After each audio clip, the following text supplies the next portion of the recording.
Buenas noches, soy Carlos Elizondo, bienvenidos a Primer Círculo. Muy buenas noches, soy Federico Reyes Heroles, bienvenidos a Primer Círculo. En los últimos años, y acentuadamente en los últimos, diría yo, 25 meses, hemos visto un fenómeno realmente muy novedoso y muy desconcertante en la política. Los viejos cánones de cómo interpretar una elección, de cómo se informaba a la gente, parecieran irse al suelo, y ha aparecido una fórmula de entender la realidad que algunos han llamado alternativa en el equipo de Trump, y que de alguna manera desvirtúa también la forma tradicional en la cual el ciudadano se informaba. Hay una expresión circulando que es fake news, noticias falsas, que usted seguramente ha escuchado.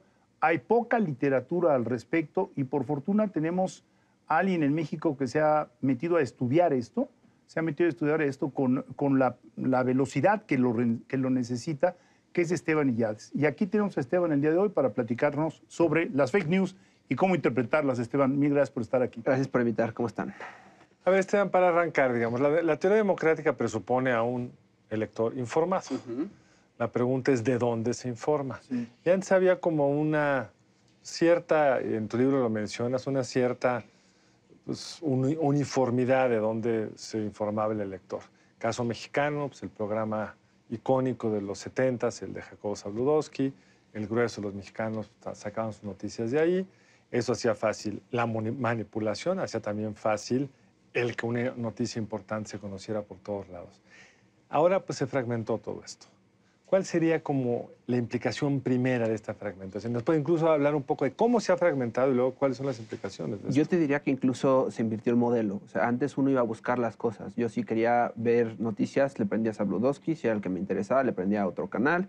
Buscar el periódico que me interesara a mí, ¿no? Yo hacía mi búsqueda. Ahora, con el modelo de Internet, todo llega a mí.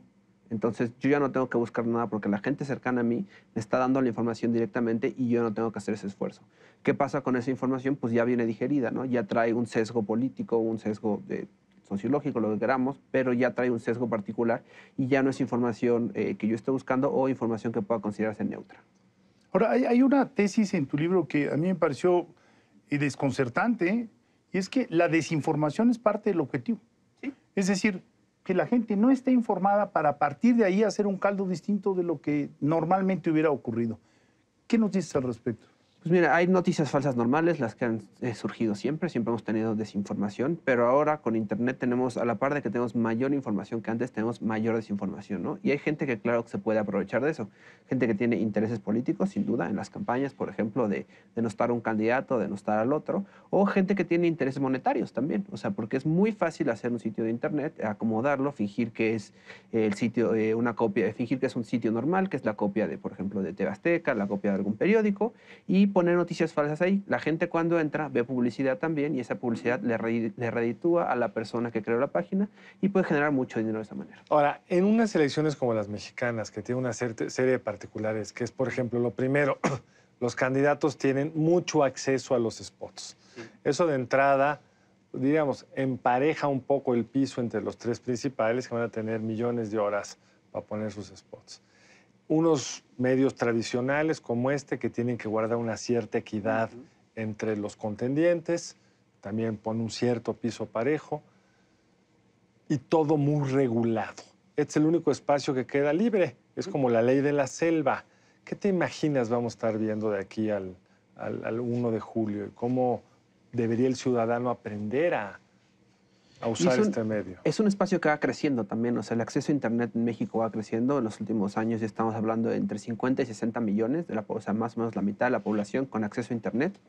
De esa, la mayoría está en redes sociales, de esos 60 millones, el 90% más o menos tiene Facebook, que por ahí es por donde entran las noticias falsas. Entonces es un universo nuevo que claro que no está regulado, ¿no? Nuestras leyes de medios de comunicación datan de 1917, la ley de imprenta, por ejemplo, que no contempla nada de esto, ¿no? ¿Qué vamos a ver en redes sociales y en Internet? Pues vamos a ver propaganda, mucha propaganda como en televisión. Sin duda, no equitativa, porque ahí cada quien accede a la información como uno quiere, pero estamos viendo, y esto sucedió, me di cuenta después de que publiqué el libro, que es no tanto hacia los candidatos, sino hacia las instituciones. Noticias falsas que atacan directamente a las instituciones. Decía Latinobarómetro, creo que la semana pasada, el INE tiene una calificación reprobatoria en cuanto a confianza del público, estamos hablando de 5 sobre 10 más o menos. Entonces, ¿qué pasa? Que ya salen mensajes en WhatsApp, por ejemplo, que te están diciendo que tu casilla no va a poder ser instalada o que tu credencial no vas a poder votar con ella el día de la elección. Entonces, por ahí ese es yo creo que lo que más veremos, sobre todo el 1 de julio, el mismo día, que veamos fotografías circulando de supuestos robos de urnas, supuesta manipulación de datos. Yo creo que eso es lo que podemos esperar de noticias falsas en esta elección. De todo el espectro que presentas en tu libro, hay algunas cosas muy amenazantes, pero en particular me llamó la atención cómo te metiste a estudiar lo de las vacunas. Porque uno dice, bueno, por un lado están las mentiras en política, las fake news en política, pero tú insistes, bueno, pero esto tiene costos enormes, como el caso de la vacuna. ¿Por qué no nos platicas algo? Por ejemplo, o sea, el caso de la vacuna, la semana pasada aquí en México tuvimos 4 casos de sarampión. En México el sarampión está erradicado, es decir, estaba. Bueno, está en cuanto a casos creados aquí, es decir, tenemos desde 1996, no ha habido un caso generado aquí, pero aquí tenemos estos 4 casos que vienen de Italia. En Italia, el movimiento 5 Estrellas, lo conocerán muy bien ustedes, maneja mucha propaganda que vincula a las vacunas con el autismo. Esto viene de un estudio de hace como 20 años más o menos en Reino Unido, que decía que la vacuna del sarampión causaba un nuevo tipo de autismo. Ese estudio se desmintió. El doctor que lo hizo, el doctor Wakefield, perdió su licencia. Sin embargo, el rumor se mantuvo. Y entonces, por ejemplo, Italia, que es un país desarrollado, tiene más o menos 5,000 casos de sarampión al año. Y California, no quise hasta Italia. California también, no quise tan allá. O sea, yo decía Italia porque es lo que nos había llegado la semana pasada, pero en California, en Disneyland, por ejemplo, hace unos años, hubo también una epidemia por gente que no se vacuna, ¿no? Entonces, claro que la desinformación no solo afecta en términos políticos, sino también en términos científicos. En Estados Unidos, ahora Donald Trump, por ejemplo, niega el calentamiento global, que el 97-98% de los científicos están de acuerdo que es causado por los humanos, y entonces eso ya empieza a afectar el día a día de nuestras vidas, no solo en términos políticos. Entonces el punto aquí de fondo que me parece muy importante es, se van deslegitimando aún políticas que, digamos, para el grueso de la población son no solo las correctas, sino las deseables, como sería la vacuna. Claro. Digamos, durante muchos años vivimos con la idea de que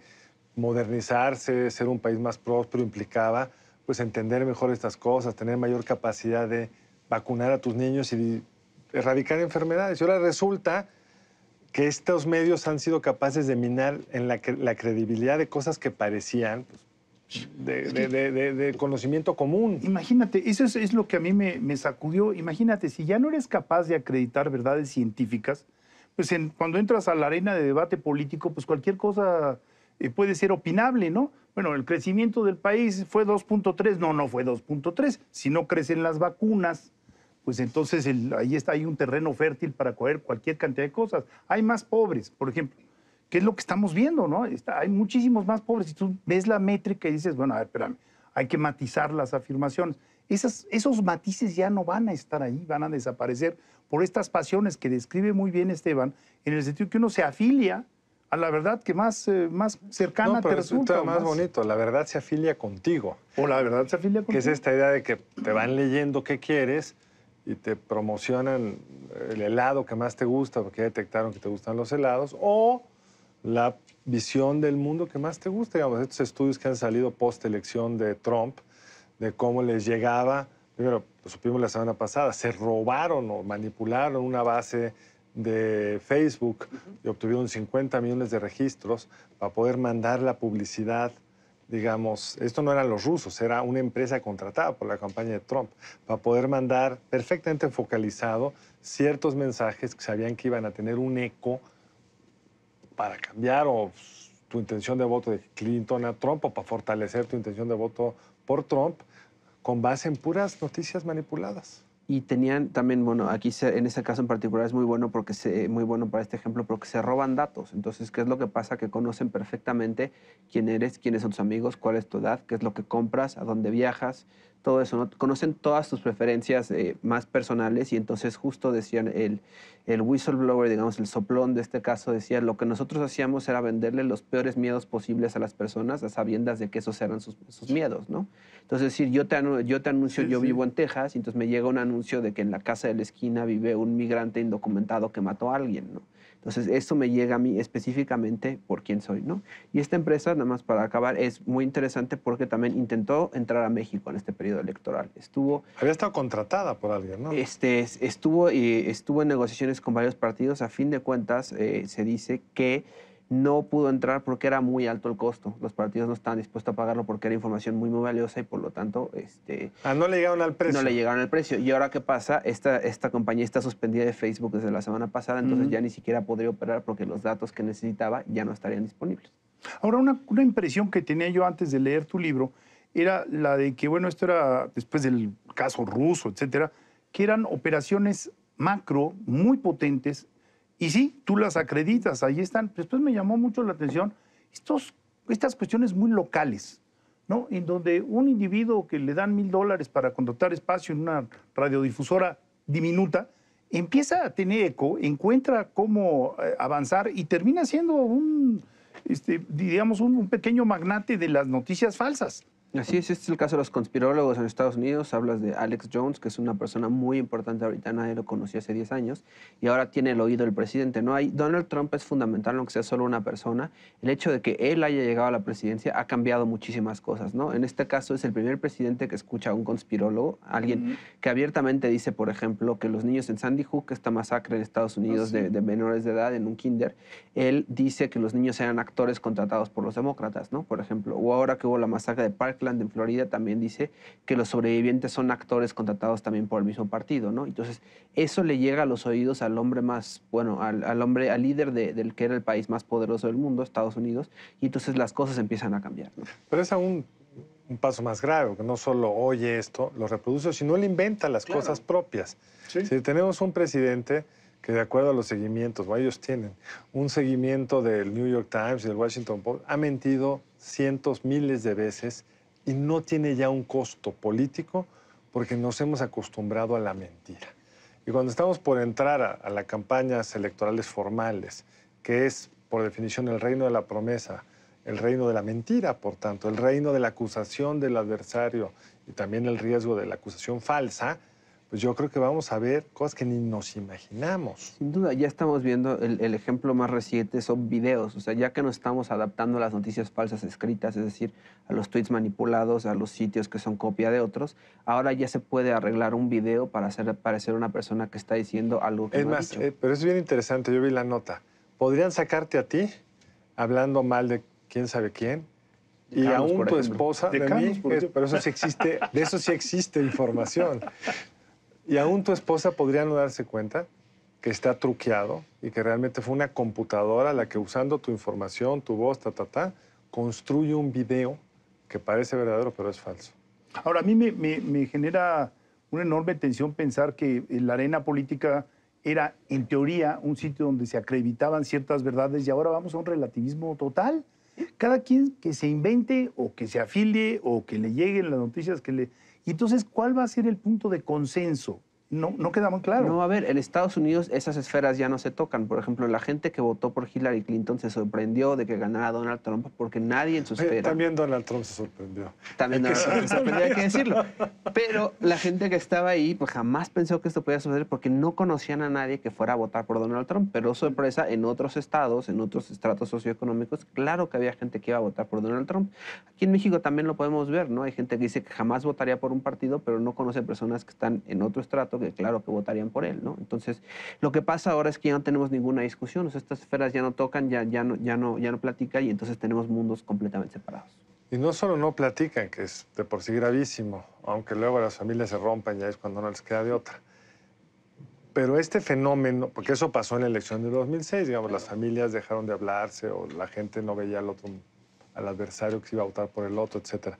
Pero aquí lo terrorífico es que te puedan estar alimentando de información que tú crees que es cierta, que te llega a tu face, que viene validada por Iyades News, que todos creemos que es súper serio, y que resulta que no, ¿no? que resulta que no tanto.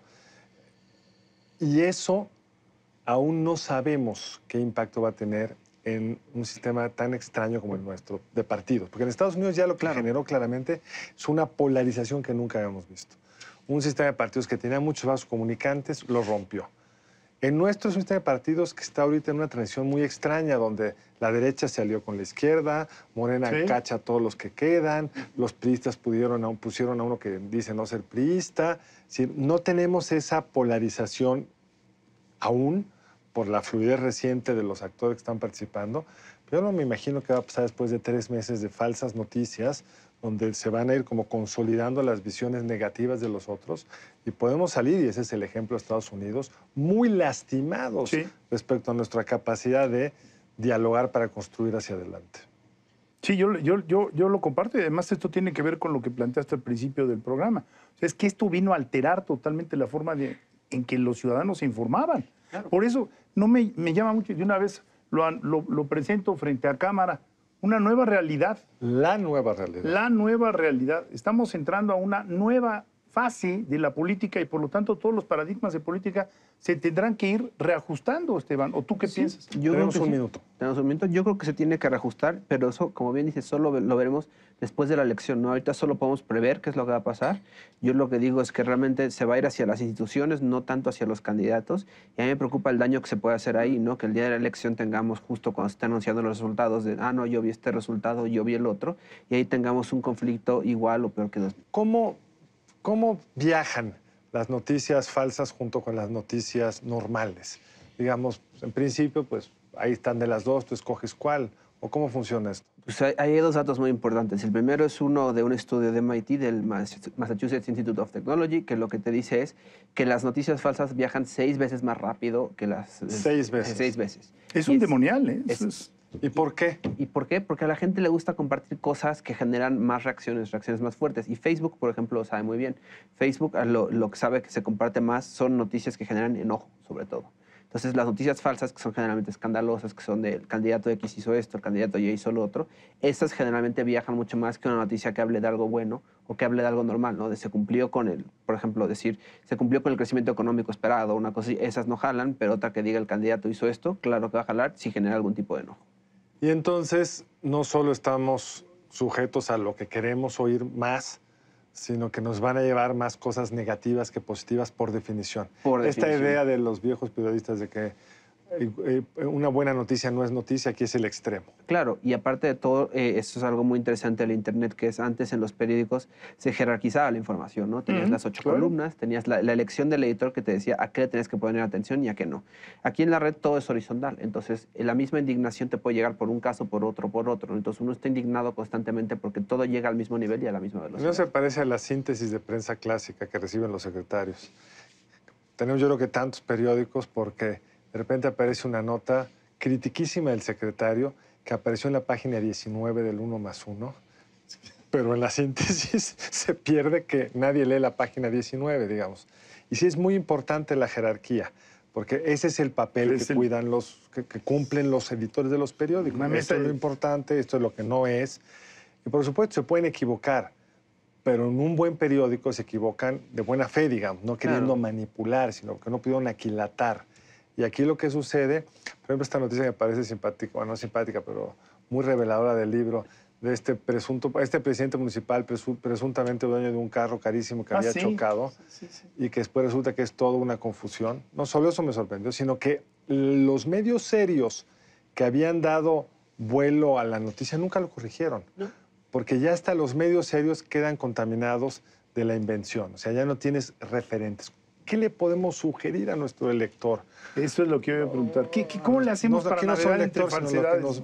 Pues varita mágica no hay. O sea, hay una a largo plazo que es obviamente en la educación. O sea, en Italia, por ejemplo, les enseñan a los niños ahora desde pequeños analizar el periódico, analizar las noticias para que ellos puedan ver. Pero a los lectores ahora rumbo a la elección, ¿qué es lo que hay que hacer? Bueno, Yo lo que siempre sugiero es sentarse un minuto más de lo que se sienta uno normalmente antes de compartir algo, ¿no? Porque la gente ve la noticia, ve el encabezado, y le genera algún tipo de sentimiento y la nota sale, ¿no?